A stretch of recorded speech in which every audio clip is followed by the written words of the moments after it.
ネルディスカッションを再開させていただきます。続いてのテーマはリーンスタートアップ実践です。まずはピーター・フランケンさんより多様性についての講演を行っていただきます。ピーターさん、お願いします。Thank you. こんにちは、ピーターと申します。今日は英語でやります。ごめんなさい。考えたけど、やっぱり今日が英語になります。Good afternoon, everybody. My name is Pieter Franken. I'm going to talk about a few things. I was talking earlier about large companies. And I'm going to talk about a very small group of people that I'm involved with, together with Joey and Sean Bonner and some other people in the room, Ray Ozzie and Joe. We created a volunteer group called Safecast. I just want to ask one question. Who knows about Safecast in the room? Who has heard about it? Okay, so then I'm going to talk slowly. All right. Safecast is a volunteer group, and we started literally about 6 months ago. And let me see. It does work. Yeah. Okay. 6 months ago, everybody knows we had a huge earthquake here in Tokyo. I live in Japan for the last 20 years, and that was a major trigger for lots of things to happen, at least for myself. And my family is from the north of Japan. My wife is from there. There are a tremendous amount of things happening in our personal lives, but also there was a major disaster that happened 2 days after the earthquake. We had a nuclear crisis in the Fukushima nuclear reactor. Exactly 6 months ago, in the previous New Context conference, we were here on the roof measuring how much radiation there was on the roof. And you can see Ray Ozzie in the picture, and then Saiti is one of our key members working the Geiger counters. And we're checking out what was happening. And at that time, we had some ideas what we wanted to do about radiation, and we created this Safecast. So what I'm going to do first of all is I'm going to show you what happened in 6 months. And then I'm going to talk about how we did that. And then I want to share a little bit as to what were the learnings and how can you project that from a non-profit volunteer type of organization into commercial space or vice versa. All right, here we go.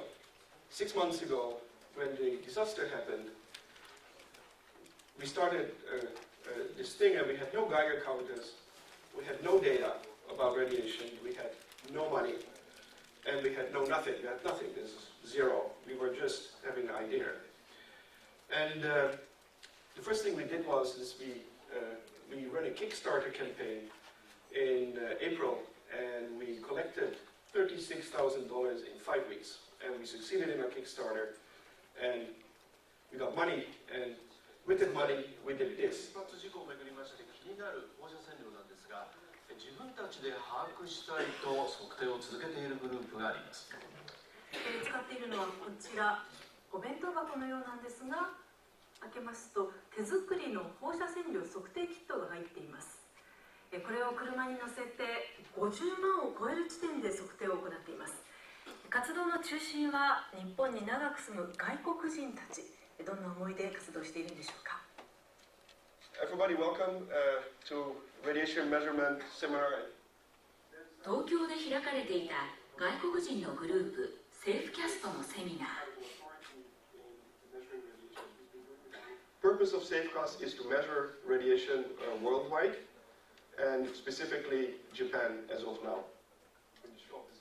彼らは日本の自治体が出している放射線量のデータでは汚染の状況が十分に把握できないと独自の測定を行っているのだ。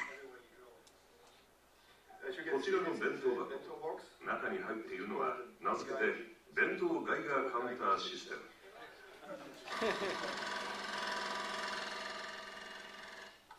手作りの箱の中には GPS やメモリーカードが入っている。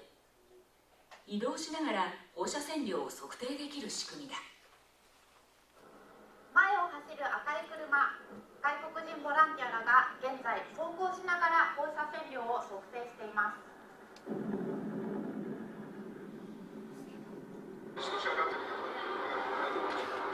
ガイガーカウンターを車に取り付けて測定を始めたセーフキャスト。代表のピーター・フランケンさん。オランダから日本に来て21年。震災の直前まで日本の銀行で IT マネージャーとして働いていた。無力感を感じた後、自分に何ができるかを考えました。すると私には技術的な知識とそれを効果的に使う能力があると思ったんです。知り合いの科学者やコンピュータープログラマーなどに声をかけ、福島第一原発の事故から1週間でプロジェクトを立ち上げた。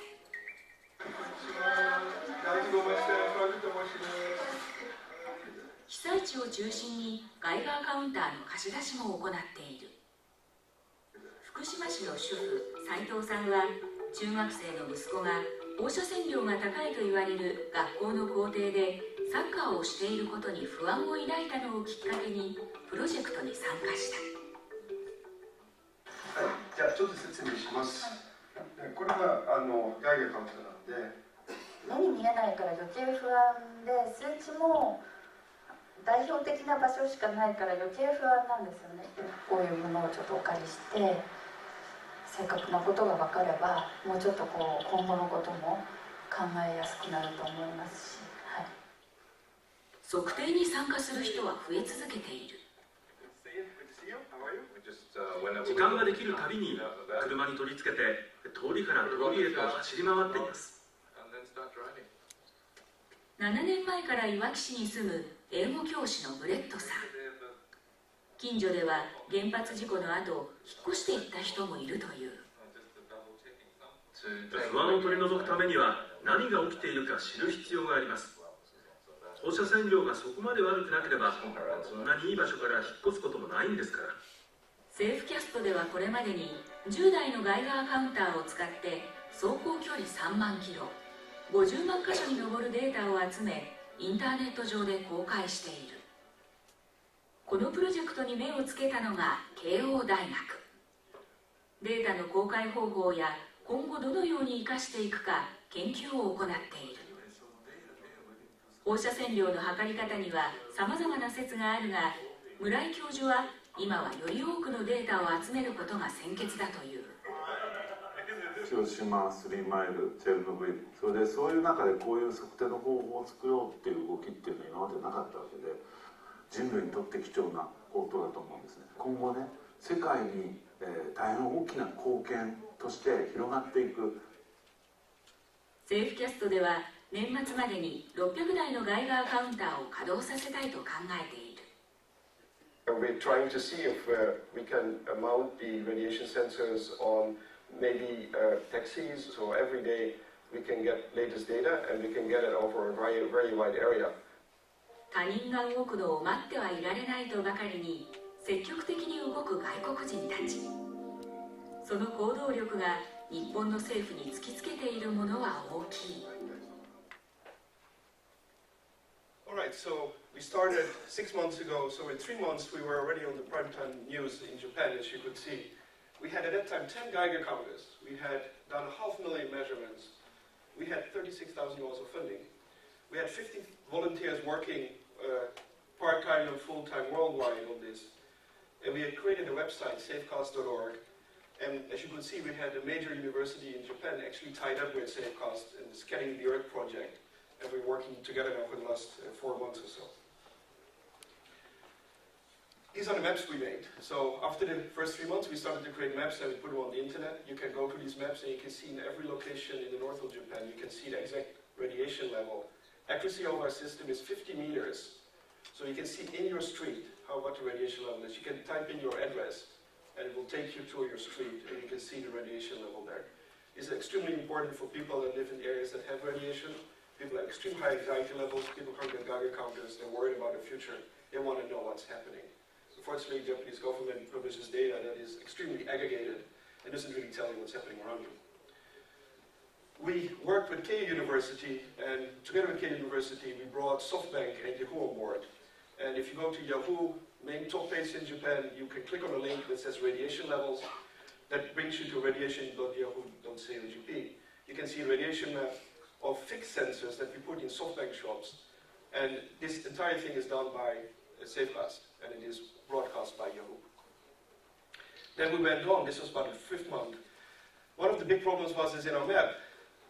you may be a little bit aware of the nuclear problem. There's a 20-kilometer zone around the Daiichi plant, and we wanted to measure inside there as well. The reason is lots of people got evacuated, and we said we want to tell people what is the radiation level around their house, but as you could see, it's forbidden to go in. But then we tied up with Tokyo University, and they had researchers that were active in the zone, and they said, you know, we don't have the right equipment, we want to use Safecast equipment, and they actually mapped out the 20-kilometer zone for us as well. So this is very recently done, and we still have done 75% of that area is already mapped by Safecast. Then we went on, and actually Ars Electronica, which is a major exhibition in Austria that brings together art and science, they asked to exhibit in one of the museums in Linz our system as an art object. So did we expect that 6 months ago? I don't think so. But this is all what happened. So then, after 6 months, we had about 25 Geiger counter systems. We had 100 fixed sensors we have deployed now. We have done about 1 million measurements. We have 150 volunteers working worldwide. We actually rebuilt our whole website in between. We now have working together with 5 major universities, 3 in Japan, Keio University, Todai, Nihon Daigaku, and outside of Japan we're working together with MIT Media Lab, and we're talking to University of California, Berkeley in terms of nuclear science support. We have partnered with a group of companies that are taking our system and are measuring with us. And as you can see, we have done Geiger art. So what is next?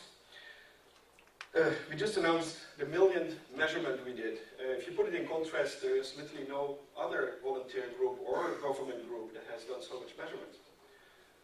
This is last night, 11 o'clock or 10 o'clock this is in Koriyama. Koriyama is one of the cities in Fukushima.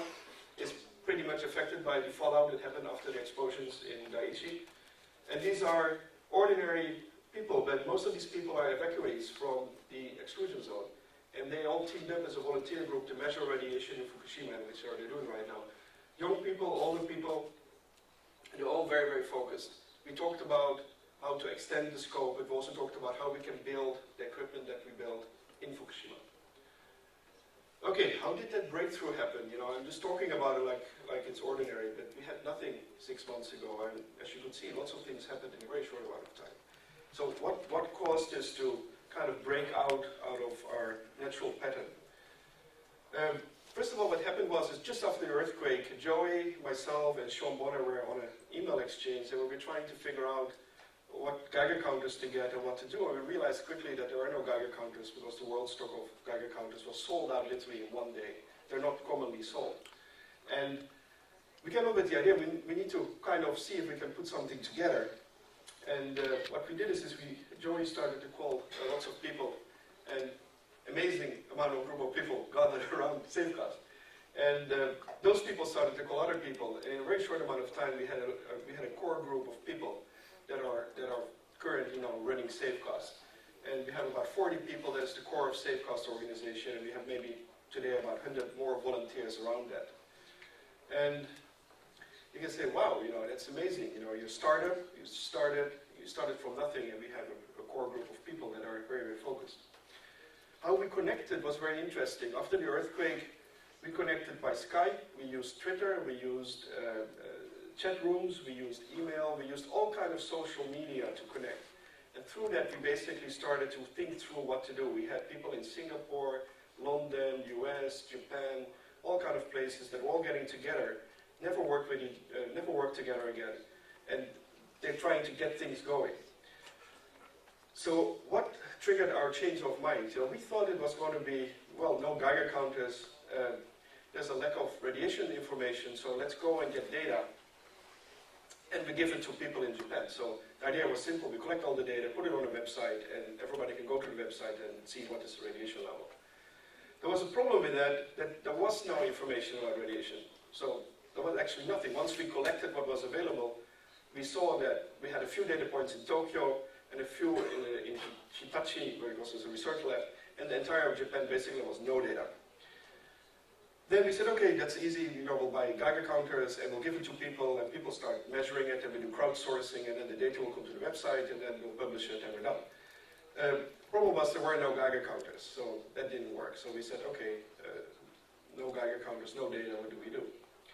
So what we then decided was against what we normally would do, because most of the people that were in the team were not going to think about building things. But we said, okay, we'll build our own Geiger counters.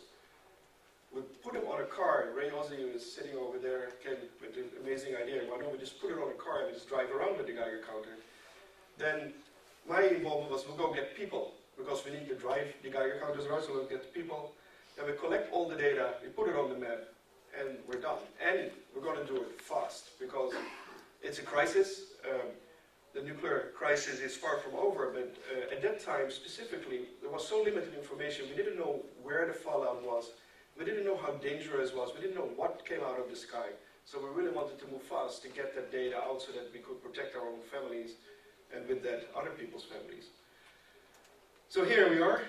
This is Tokyo Hackerspace. It's a small group of in Tokyo where people put things together, open hardware, open software, people that do all kinds of things that you normally don't do at home.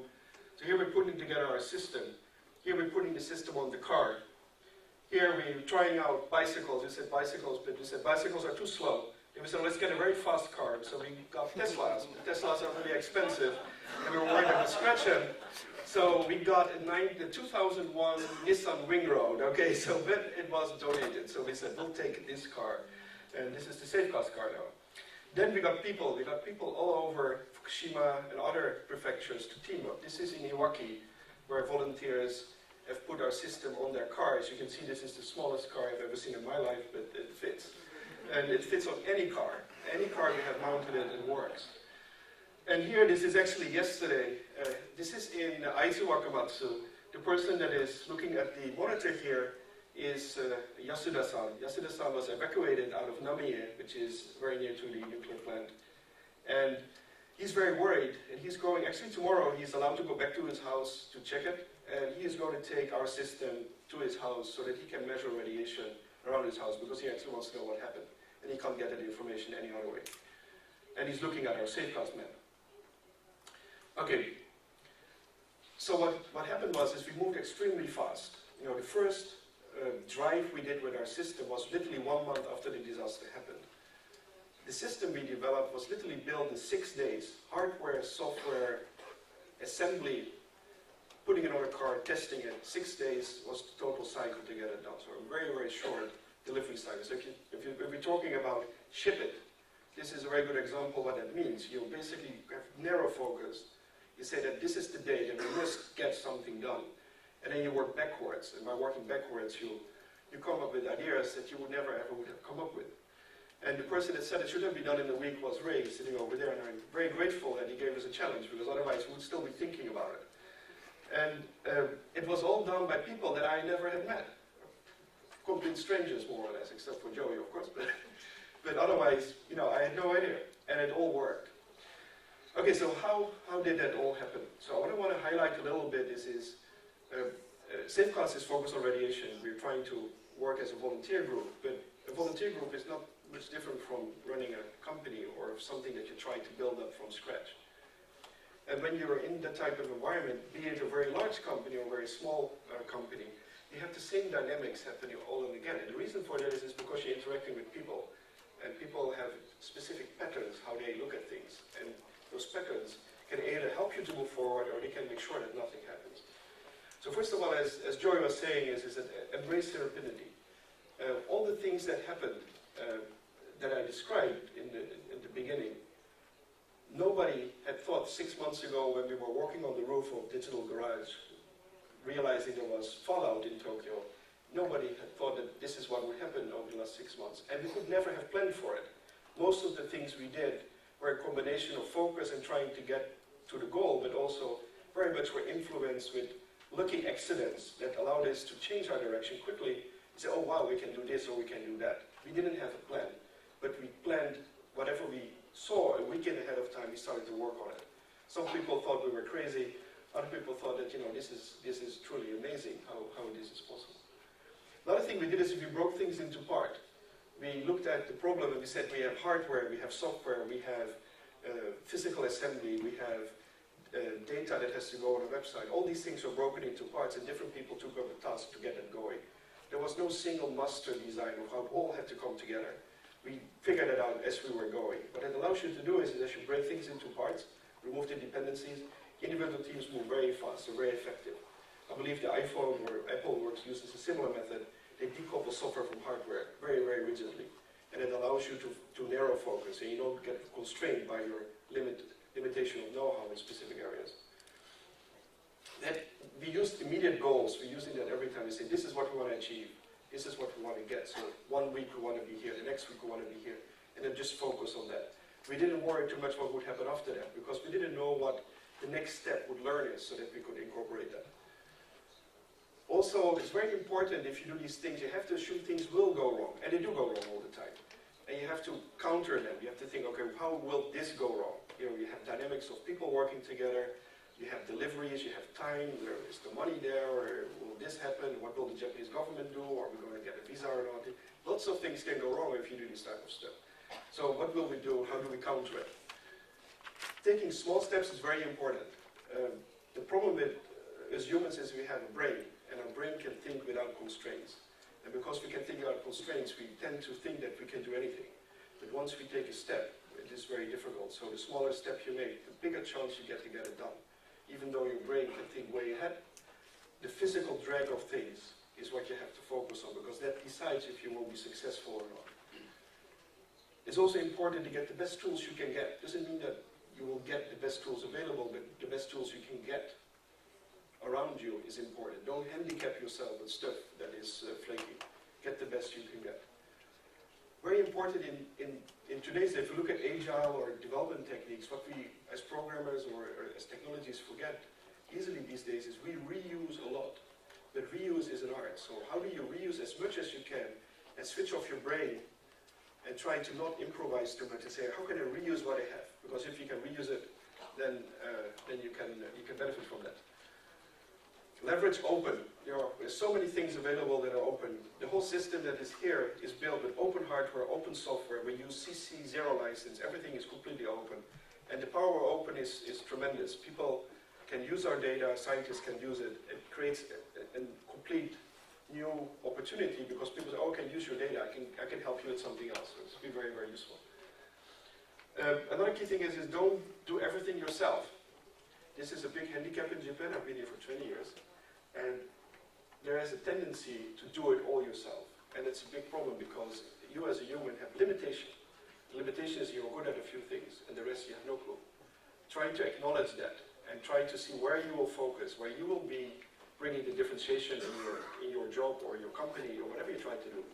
And bringing the expertise where you don't have it. Acknowledging that weakness is difficult, but you have to focus on it because otherwise you will tend to do everything yourself. Then you will see you only have two hands. Make sure that while you do that you focus on what differentiates you. Don't go do things that already have been done. That's why you want to reuse. It's already been done. But I'm going to bring in that little unique piece that makes it useful. So the differentiation here is that the government was already measuring. We differentiated, but we're going to measure every street in Japan. That was the differentiation. We're not going to measure every square kilometer. We were measuring every 20, 30 meters. And it made a huge difference because a square kilometer of radiation is useless because radiation is extremely blotchy. It changes dramatically.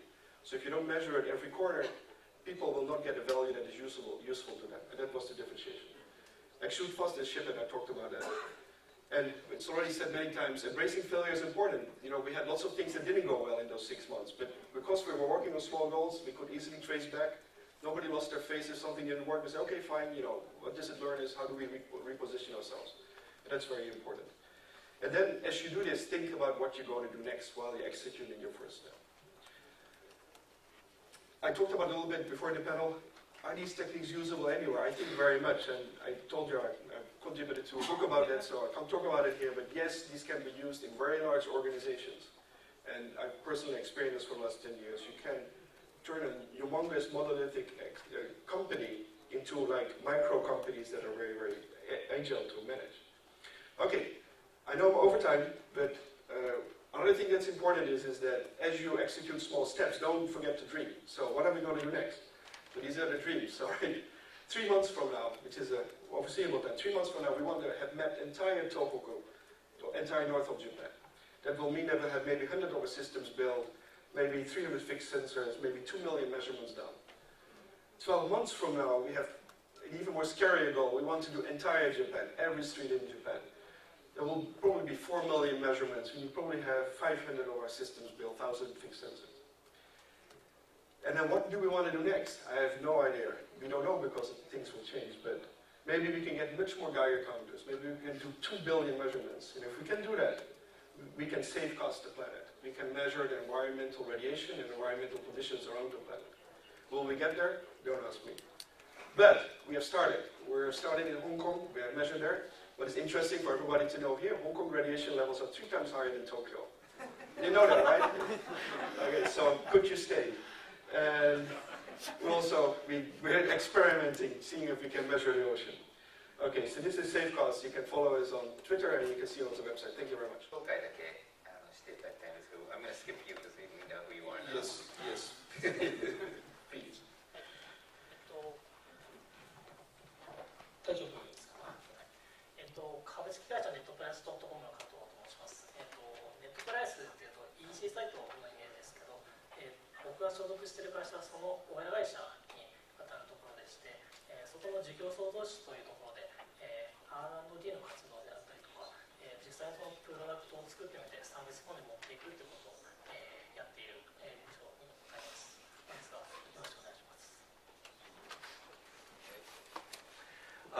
My name is Ray Ozzie. I've been in the industry for quite a while, so I'll summarize it as I worked for Lotus many years ago, did a product called Lotus Notes, Lotus Symphony, things like that. Most recently, I was Chief Software Architect of Microsoft, left there at the end of last year, and I'm engaged in a bunch of germinations and incubations at this juncture. You're a Safecaster. And I'm a Safecaster.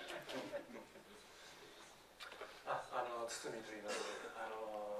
仕事はベンチャーキャピタリストということでベンチャーキャピタル投資をやってまして、たくさんのスタートアップさんとですね、いろいろと並走をやっています。で、ただ今日のリーンスタートアップとの接点というのは仕事とは全く関係なくてですね、個人的なところで、ですね、そのリーンスタートアップの2つの両輪あると思うんですけど、1つがさっきから出てるアジャイル開発、もう1つが顧客開発、カスタマーデベロップメントというものがありますが、そのまさにカスタマーデベロップメントの、教科書であるですね、英語の名前は4 Steps to Effect、スティーブ・ブランクさんという方が開発したものだ。スライド出しましょうか。そうですね。ありましてですね。でそれを翻訳をそうですねする機会がありまして、それをきっかけにこのリーンスタートアップの接点が出て、今はその顧客開発モデルとかリーンスタートアップの経営があったりします。ちなみにお前がいました。いやすみません、本読んでいただいたらどのぐらいいますかっていうことが聞きたかったんですけども、どのぐらいいらっしゃいますか。どうもありがとうございます。そうですね、これ英語版というかオリジナルはこれで、あちらに日本語版ありますけど。ありがとうございます。ありがとうございます。で、加藤さんもスライドあったんですけど、やります？そうですね。もし何でしたら。これも前半のところは先ほどお話しした古いものです。古いバージョン。はい。大丈夫です。そうですか。一応テーマが英語では versatility って言ってるんですけども、このアジャイルのさっきからずっと話してるディスカッションを少しもうすでにピーターとかやってるんですけども、他のところにどうやってアプリケーションするかとか、ベンチャーキャピタルだとか、そのネットプライスの方のプロダクトもあると思うんですけれども、そのアジャイルシンキングだとかデザインシンキングとかそういうのってどういうふうに他の適用の仕方とか、レイなんかはもうピーターもそうだけれども、大企業の中で、どういうふうにそういうのができているかとか、その辺のディスカッションしたいんですけども、あんまりストラクチャーしたくないんで、もし誰かまず切り出しの意見があれば、Ray, do you have a start? I'll start.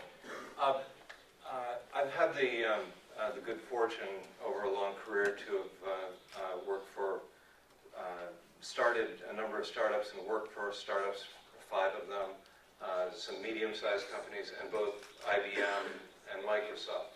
So I've had an exposure to a spectrum of processes and methodologies, scales of business, and so on.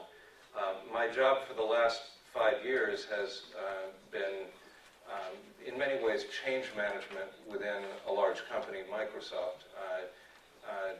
In our industry, actually in many industries, in any intellectual property-based industry that has been around for a while, there have been the larger, more successful companies in those industries have built very complex businesses based on distribution channel constraints, whether it's television broadcasting or newspaper publishing or software. In the software industry, we would box up software and ship it to distributors. Users would buy it from computer stores, and the distribution channels shaped the processes. Waterfall was a necessary methodology in an era where it took many months to get feedback from the customers, from the users groups, all the way back, and you had limited opportunities to get products out to customers. But that's all changed today. Today we can use networking technologies, internet technologies, to touch each and every individual user. We can not just, with their permission, observe in our development processes how those users are using it, but we can communicate with the people that are using them. And this gives us the opportunity to completely transform how we build products, how we envision what we will build. Now it's very difficult to take a very large, successful company at scale and change overnight. So the real question for people in any industry, intellectual property-based industry, is how do we get from where we were to where inevitably we will be, given the channels, given the customers, given their expectations, and so on. I think some of the more fascinating cases are Google and Facebook, where these companies were born to an era where they could touch each and every customer. So they have developed processes that are very unique, that are very scalable, that let them be agile within their set of customers. I think every company will have to find a way.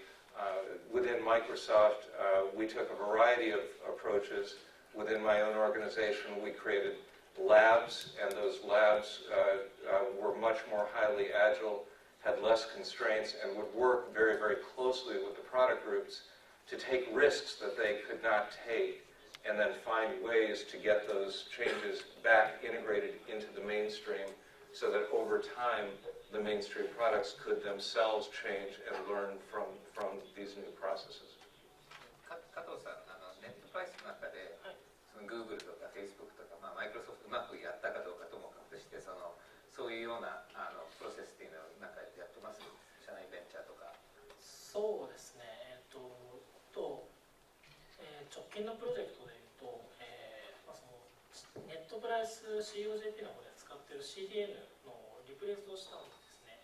で、そこで、実際じゃあ、フェーズを分けて、で、じゃあこのフェーズで必要なフューチャーはこれとこれでっていうのを、あらかじめ決めた上で、やっていって、で、それによってもう1ヶ月、リプレイスまで1ヶ月かかるかかからないかぐらいのスピードでできたのっていうところが一個、ネットプライス社内のプロジェクトとしてあります。つみさん、ベンチャーキャピタリストとして、マイクロソフトなんかでも社内でやろうとしてるけれども、結局 Google やマイクロソフトってやっぱり買収が多くてベンチャーを買うっていうのがあるんですけども、やっぱり大企業の中で一生懸命やるのとスタートアップでやるで、彼らに対してこういう味やっぱりベンチャーじゃないとできない味があると思います。まさに要はすでにある企業の中で例えばリーンスタートアップ、アジャイルもそうだと思うんですけど、リーンスタートアップのメソッドを入れる場合合とやっぱスタートアップでそれをやる場合っていうのは結構大きなになって、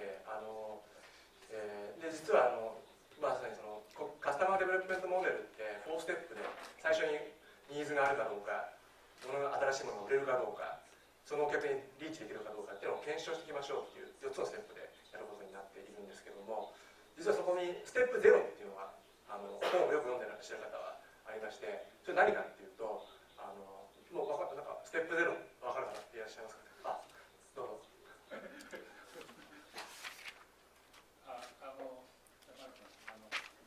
合意を取る。そうなんですね。そのまさにリーンスタートアップないしはそのアジャイルでやるということを組織の中で合意を取るっていうのが一番やっぱり最初のステップとして重要で、スタートアップの場合はファウンダーの方と、もう一人のコファウンダー2人ぐらいの方がそのメソッドでやるということになればそれで結構進んでるんですけども、大きな組織とかすでにある組織の場合っていうのはなかなかそもそもこのメソドロジーでやるといいということが分かってる人がいて、その人がチャンピオンになって、やろうとするんだけど、例えば社長さんかもしれないしインベスターかもしれないですけども、いやそれもっと時間かかるよとか、あとはカスタマーインタビューっていうことがリーンスタートアップで重要ですけど、カスタマーにだって本当に手に物するまでは本当のこと言わないけどね、やっても今すぐ早くそれを作って出しなさいというような格好でなかなかコンセンサスが得られないというようなことがあったりとか、あとこの間実際、私も本業とは関係ないところでそんな話をたまにするんですけど、言ってたのはリーンスタートアップはピボットが非常に重要じゃないですか。投入したそのプロダクトに対してこのレスポンスを見てピボットすると、そのピボットがですねやっぱり大きな組織になるといろんなポリティクスとかがあってできにくいんですよね。もうこれ本当にこのままいっても売れるもの、使われるものができないってだんだん分かってきてて、コレクションをしなきゃいけないんだけども、いやでももうこの計画でやるって社内の会議で言っちゃったから、この会社失敗しますよって言ってても、いやもう変えられないんだと、いいんだということで、先ほどね誰も責任取りたくないからコースオプションしないっていう話が確かにありましたけど、ピーターだったんですけど、そんなことがあってですね、その辺っていうのはやっぱり最初に合意やるっていうのは重要で、それを踏まえてやらないとなかなか思えないかっていうのは個人的な感想として思ってますね。お金ってさ、どうなんだろう、結局多分ちょっとここで聞きたいんですけど、スタートアップで働いてる人たち何人います？ストックオプション持ってる人たち何人います？あんまりいないね。少しでこっち外国人多いよね。で結局リスク、サラリーマンってさ、リスク取るっていうのってあんまり一番のリスクっていうのはファイヤーされることであって、そしてスタートアップの人は基本的に失敗するだろうっていう前提フェイリアでアップサイドだよね。ストックオプションどうやって勝ちだ。そうするともうガンガンリスクテイキングできるしピボットしやすいよね。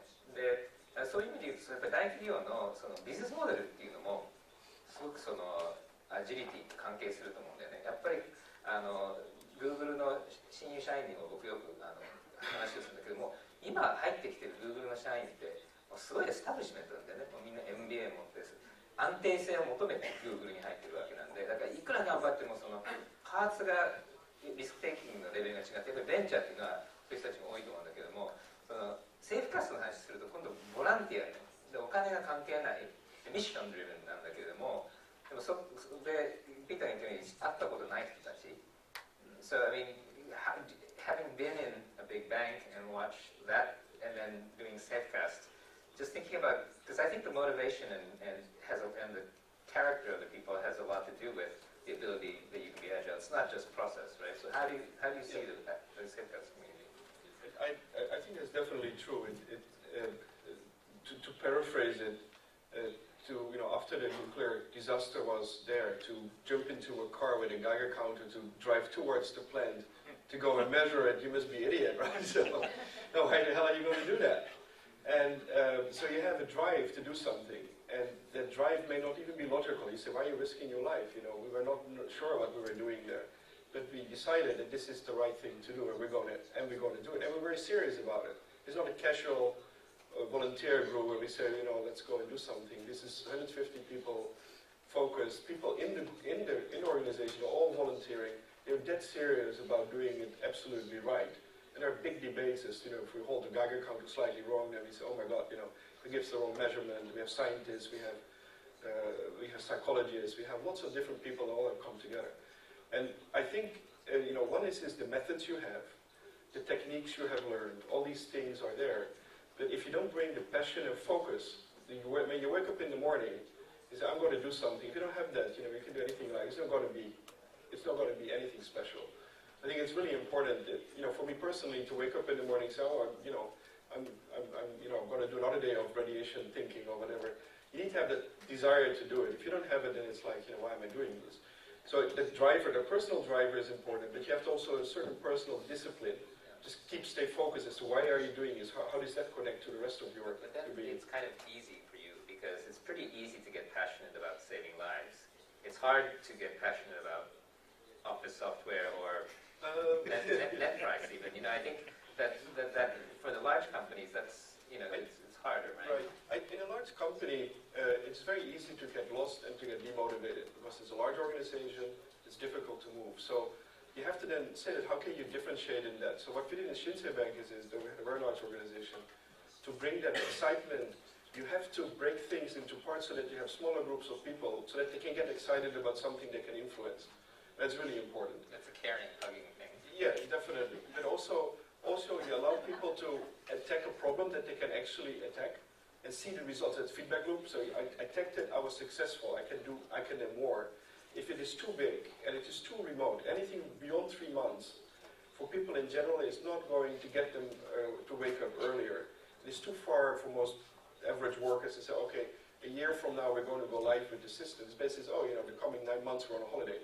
And then the last 3 months we're going to stress out and then we conclude it didn't work.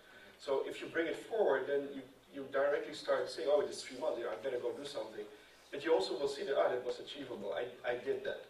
I think that's really important. Large organizations that gets lost because large organizations at risk-taking becomes kind of the curse of basically it becomes the curse of not being innovative anymore. It's the feedback loop that we were talking about earlier, right? Yeah. And Ray, you were saying that, I guess we can't talk about other people's business practices, but the successful big agile companies do have a lot of really interesting gamification and feedback systems. And I've seen a lot of game theory applied to those kinds of things. I don't know if anybody has any good examples. I think one of the interesting things as you're talking about gamification is what you were talking to Peter about is what is the motivation for getting somebody to be excited about something. And I think anyone who has been through a startup process, it's an emotional roller coaster. It's up and down, and it's all about the journey. And there are things that you can learn when you're really seeking to achieve a mission. It takes an inspirational leader to convey to people that this is going to be an exciting journey, and what Peter was saying, what success is going to look like. And from my perspective, one of the most important things that you can convey is that there isn't really the risk of failure in a startup project, whether it's in a big company or in a small company. The biggest failure that you can possibly risk is failure to try. If you don't even begin to participate in the project, you're not going to experience, you're not going to have those learnings about processes, about technology, about new ways of working with people. You're going to fail to make the connections that could help you later in your career. And each one of these is very difficult to value, but when put together, it's extremely valuable. And even if the project doesn't necessarily achieve the specific vision that might have been set out at the beginning, the biggest failure is the failure to start. And failure to learn. And failure to learn. And at the Media Lab, I'm trying to prevent education from getting in the way of learning. なんか教育っていう言葉ってとかlearning 学びっていう言葉と教育っていう言葉って全然関係なかったりすると思うんですよね。大学なんかだとどっちかっていうと学位を取るためにいてそこで何を学んでるかっていうのにあ企業でも結局やっぱり強くなっていくときに今レイが言ったようにそこで何を学んだかっていうのはすごく重要だと思うんですけども、ベンチャーとかネットプライスとかの中でもそういう、学びに関してなんかどういうふうに考えてます？プライスの方を見ますと、月に1回ぐらいのペースで僕らが勉強会っていう形で最近こういう新しい技術があって今こういう問題を抱えていて、でこういうふうに進めればもっと簡単に解決できるよっていうところを提案したりとか、実際そういうことをやってると今度本人たちが自分たちで今度勉強会をやり始めたりとかっていったようなやったりしますね。でその勉強会の中身っていうのはプレゼントどういう中身なんですか？ものがそうですね、その時々にも変わりますけども、実際にじゃあコーディングをしたりっていう時もあるし、ざっくりとした概要だけを、話して、あとはちゃんと自分で調べてねっていう形にする時もありますね。ベンチャーやってるとさ、僕なんかでもやってると失敗した時に、アメリカなんかだと失敗した会社の中で失敗した時にちゃんとやったやつっていうのは次に使おうとするじゃない。でそのベンチャーのコミュニティの中で、うまくやった会社のやつらもいいんだけれども、なんかしっかりと失敗した人たちを今度次の会社の社長にするっていうのはよくあるんですけど、日本ってそういうあんまりなってないよね。で学びだから成功したかどうかとかっていうよりも、僕はなんか個人的にはこいつは現場で何を学んでどういう判断をしたか、でそれが結果的にマーケットによって会社がうまくいかなかったかもしれないけども、その判断は間違ってなかったっていうケースですごくたくさんフェイリアの中にあると思うんだけども、これはベンチャーキャピタリストの責任だと思うよね。そういう人たちを救ってあげて次の会社の社長にする。でそいつらをなんかこう勇気持って次投資してあげるっていうのが重要だと思うんですけど、これ日本でどうなんですか？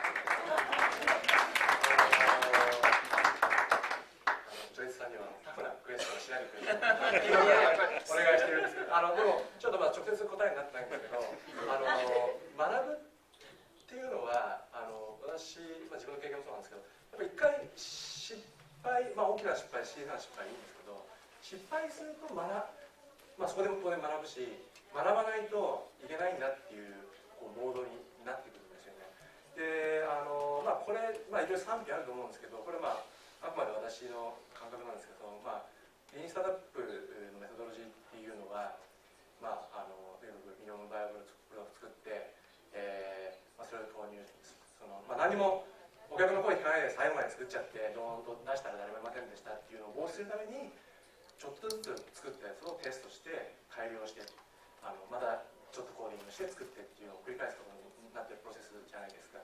でそれって意外と例えば初めて例えばスタートアップだったらスタートアップをやるっていう方にはですね、どうもなかなかそんなことしなかった、僕のアイデアはクールだし、もうこれ次のフェイスブックになるからってことで、リンスタートアップメソッドそんなのあるけど俺は失敗しないから大丈夫って言っちゃう人が多いんですけど、一回でもそういうこれいいアイデアだと思ってるお客がいなかったっていうことを学んでると、このやっぱりインスタートアップメソドロジー大事だよねというのは結構腹に入りやすいっていうところを結構傾向して見てまして、そういう意味ではちょっと発散してきたけど、要は学ぶモードになるにはやっぱり一回やっぱ失敗って必要なのかなと思いますね。他の人のお金で一回しっかりと失敗したやつを探すっていうのはそれは具体的ですね。質疑応答はここの枠の中でやらないとダメなんですけど、じゃあ質疑応答にちょっと切り替えてみましょう。なんか意見か質問はありますか？はい、ご意見質問のある方、ぜひ挙手を。はい、向こうの方に今いらっしゃいましたか？違う。はい。いらっしゃいませんか？はい、一番前に、はい、お願いいたします。今マイク持ちますね。はい、左手。はい。ストリームでごめんなさい。失敗することは大切だっていうのは昔から日本のことざわざにもあるぐらい、みんなが認識してるんですけど、でもそれと同じぐらい私が最近感じてるのは、人は苦しいことはもう二度と経験したくなくて、楽しいことをもっともっとやりたいって思う気がするので、なんか失敗イコール苦しいことだったら失敗しろって言って、すごいそれ嫌だったらもうやりたくないって思う気がするんですよ。でアメリカでどんどん失敗して次々ってやるのは、失敗が苦しいことじゃなくって楽しいことなんですかね。あるいはどうやったら楽しく失敗できるのかな。どうですか？さっきのパネルでも少し言葉出てたんだけど、やっぱりフェイリアっていう言葉ってちょっと間違ってるんだよね。なんか多分ね、もうちょっとスポーティーな感じがあると思うんだよね。だから学びを中心に考えると、ディスカバリーっていう言葉あったけれども、何がワークするか何がワークしないか、やっぱり子供たちとかだと必ず転ぶまでやるじゃない。で必ずエッジを探すので、それはフェイリアではなくて、そのエッジのディスカバリーなんだよね。でそれはすごく楽しい、運動してるスポーティーな感じで楽しくて、で日本人は僕は逆に苦しみの美学って変にあるんですね。だからみんなで一緒にゲーム負けて焼け酒を飲むことがなんか美しいっていう、なんかね、これはねちょっと気持ち悪いのがあるのね。でやっぱりね、変な話、フェイリアしながら勝つっていうのが一番かっこいいんだよね。だから必ずベンチャーの時って一瞬苦しいとこがあるんだけど、やっぱ勝たないとかっこよくないよね。だけどなんとなくこう、ちょっとステレオタイプよくないんだけども、日本の会社って比較的にフェイリアもしないでひたすらただ苦しい、今日は辛いな、でもリスク取りたくないなみたいなさ、だからハッピーでフェイリアをするっていうのって、これね一つのねマインドセットであると思うんだけどね。If I might say, as a leader, the thing that I deeply believe in is that in many cases, when someone experiences a failure or a failure to meet an objective, they have accumulated a piece of experience that someone who has not been through that failure is lacking. No one feels good in the midst of a failure. If anyone has been at a startup where there have been layoffs, it's a very painful experience. If you, I know at several companies I've been in, when there's a large-scale outage of the website, the people could not feel worse than the people who built the software, the individual who made the mistake. However, what I've tried to do as a leader is later, after the experience, I used to have a conference at Microsoft called SoftServe, where what we would do, the agenda of the meeting, was to have people get up and tell stories of their worst nightmare, the worst thing that ever happened. You know, someone would say, it's 2 a.m., I woke up, you know, the phone rings, it's bad news. They would tell stories, and people would be on the edge of their seats because they would really feel what that person went through. And they then store that if they ever have that problem, they can go talk to that person, and that person will share with them the lessons that they learned. I think that it's not a stigma that you carry with you, but people really do feel bad when they fail. It's how you turn it into a positive learning experience for the organization.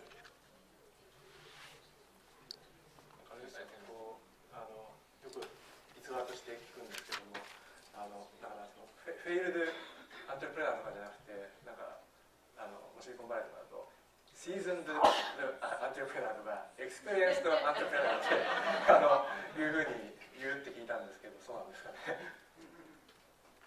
Yeah, we call them seasoned, right? People who have been through a lot. We're both seasoned. あと何か他に質問あるからもう一個ぐらい取れると思うんですけど。はい、だいぶお時間の方が、迫ってまいりましたが、大丈夫でしょうかね。はい、伊藤さんいかがでしょうか。はい、はい、それでは質問ありがとうございました。そして、伊藤さん、スピーカーの皆さんありがとうございました。それ